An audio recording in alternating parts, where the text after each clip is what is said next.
Hey nerds, today we're going to be unboxing this Marvel Legends Infinity Saga Black Widow figure. Check her out right there. Let's get her out of the box.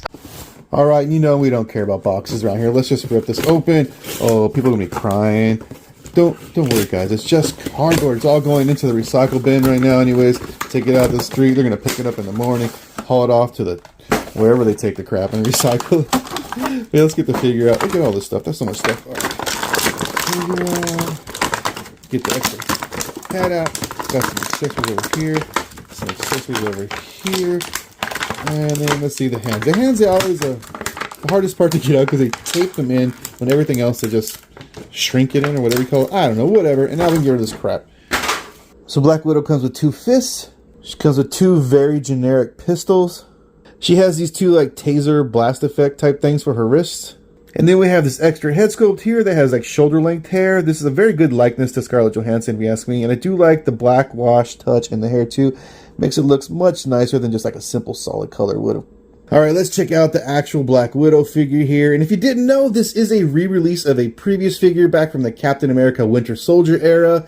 So I do have the original version of this Black Widow figure as well, but I just don't have access to it to give you a full-on comparison right now. But from memory, this really just seems like the exact same figure with a much better head sculpt. Like, check out that head sculpt.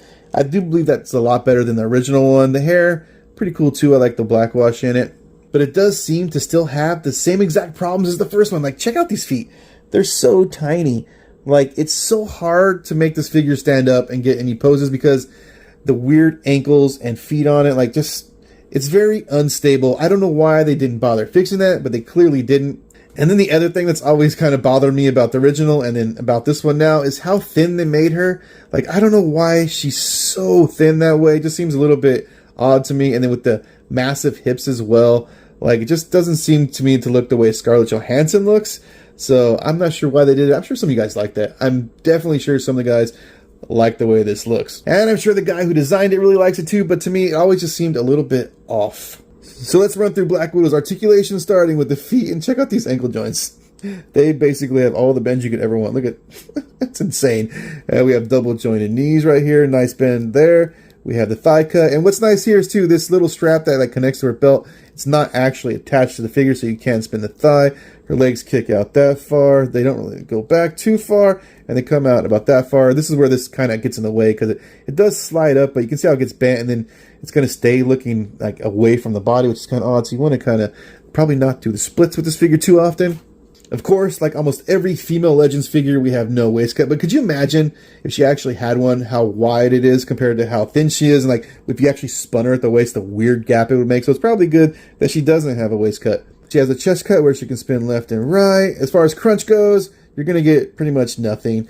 And then back, just a tiny bit of arch back, but nothing forward, which is another major problem with female Legends figures. The shoulders spin all the way around, and you can probably tell there's a ratchet in there, and see how it kind of like clicks as it turns. It kind of like locks into place. The shoulders come out that far. We have that bicep cut. We have double jointed elbows, which is very nice on this figure. And then we have your standard wrist articulation. The hands go up and down on this one because they're trigger hands.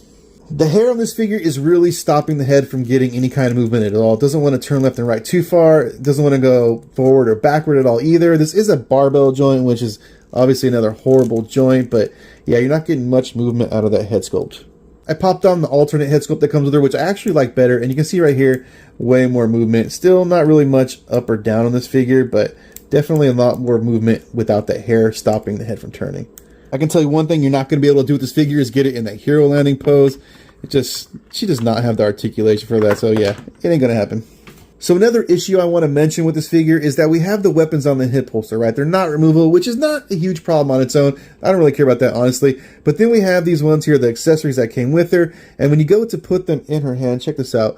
They don't really go into her hand correctly. The problem being that the fingers are not actually long enough or separated enough that her index finger goes into the trigger area. So she doesn't really hold it correctly. It kind of sticks out above it. I don't know. You know what I mean? Look at that. It's kind of stupid looking. So there you go, nerds. That's the Marvel Legends Infinity Saga Black Widow figure. Let me know what you think in the comments.